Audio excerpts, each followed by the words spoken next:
Section 2.1.5, the feedback loop, speed as a quality multiplier. When you change your system, how long does it take to know if that change helped or made things worse? That waiting time, the gap between action and understanding, is your feedback loop. Its length quietly affects the quality of everything you create. In simple terms, it's the time between changing something and knowing whether that change was a good idea. Feedback isn't just data. It's not dashboards for the sake of dashboards or alerts just for notifications. Feedback means learning. Feedback means improvement. Feedback means safety. Because the sooner you see a problem, the less damage it can cause. The quicker you learn, the safer your system becomes.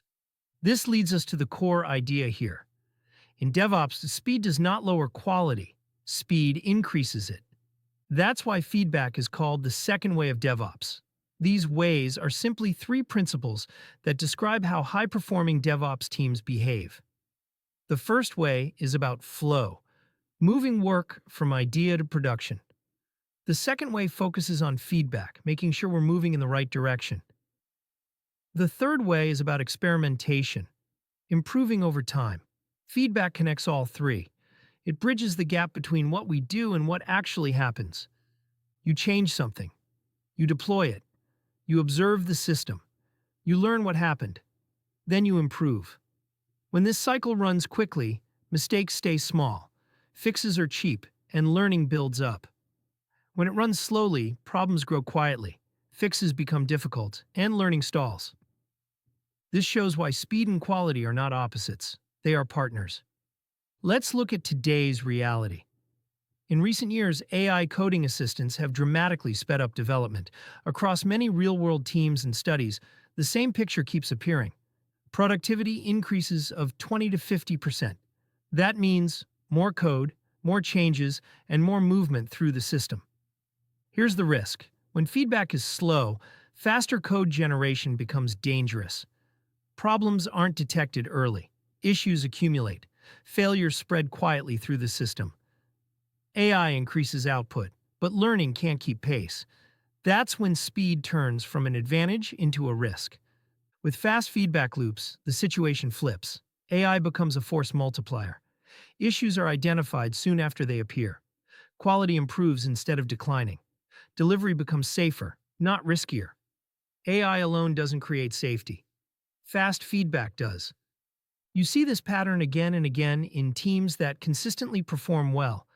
They deploy far more often, experience lower failure rates, and recover from incidents much faster. These teams aren't reckless. They learn quickly. And fast learning means controlled learning. So if AI is accelerating the number of changes, how does speed actually turn into quality? To answer that, it helps to think in terms of compounding. Think of it like training. 10 minutes of focused practice every day will outperform a single exhausting workout once a month. The improvement comes from repetition, not intensity.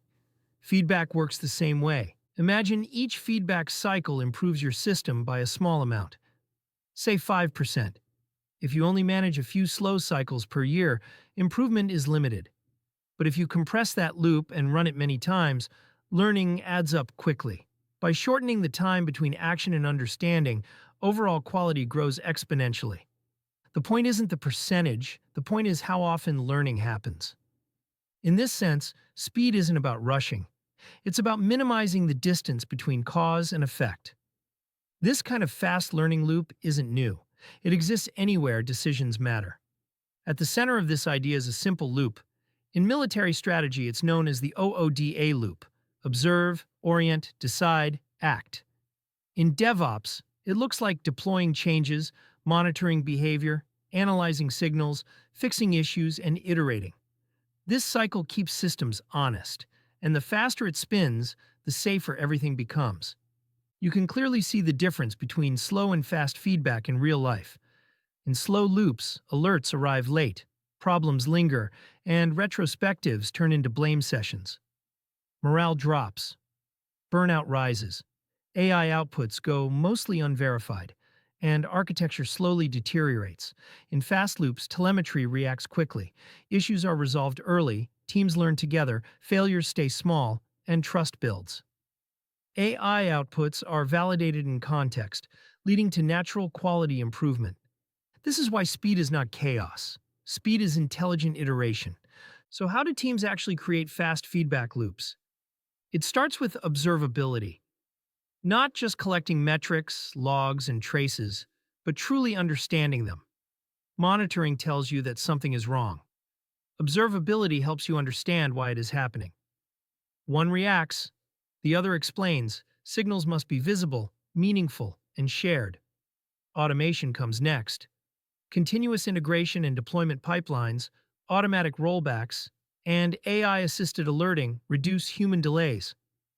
Culture matters just as much. Blameless retrospectives, shared ownership, and learning-focused reviews turn incidents into progress instead of fear.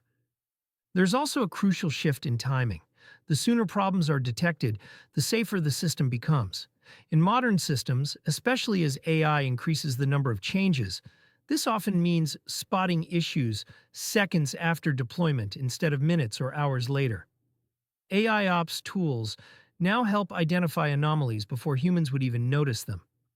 Another important insight from recent years is the role of internal platforms. Teams with unified internal platforms tend to have faster feedback loops because their tooling is consistent, integrated, and designed for learning. Because fewer tools mean fewer handoffs, and fewer handoffs mean faster learning. Platform engineering acts as the bridge between DevOps principles and practical execution. Fast loops aren't random. They are designed. Let's see how this plays out in the real world.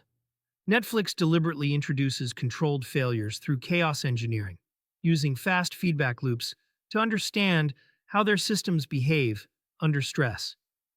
Real-time telemetry keeps experiments safe. Google's SRE teams tie feedback loops to error budgets, learning from every incident, and reducing recovery time to minutes. Etsy deploys many times per day, not because they rush, but because each small change can be validated quickly and safely. The opposite case is just as telling. Knight Capital's failure in 2012 wasn't caused by exotic technology. It came from slow and broken feedback. A defect spread unchecked and resulted in massive losses. Today, fast feedback loops, with automated validation, would catch such issues early. Fast loops prevent disasters. Slow loops multiply them. Knight Capital wasn't a technology failure. It was a feedback failure. Pause here. This is why feedback loops come up so often in interviews. When asked how fast feedback improves quality, a strong answer focuses on learning. Fast loops catch issues while they're still small, allow safe iteration, and compound improvement over time. Again and again, the same picture appears. Fast feedback lowers failure rates and dramatically improves recovery. When asked how to design a feedback system for an AI-driven pipeline, the answer comes back to loops. Real-time telemetry, automated rollback mechanisms, AI anomaly detection, and blameless learning practices all work together. As AI speeds up change, feedback must speed up learning. Everything in this chapter points to the same truth. Learning speed defines system quality. Let's close with a few simple ideas worth remembering. Fast feedback equals safe change. Fast feedback multiplies quality. Fast teams are safer teams. If you remember nothing else from this section, remember this. Feedback is how DevOps learns. It's how DevOps stays safe. And in a world where AI accelerates everything, fast feedback is no longer optional. It's essential. In the next section, we'll explore monitoring and observability, the practices that make these feedback loops possible. End of section 2.1.5.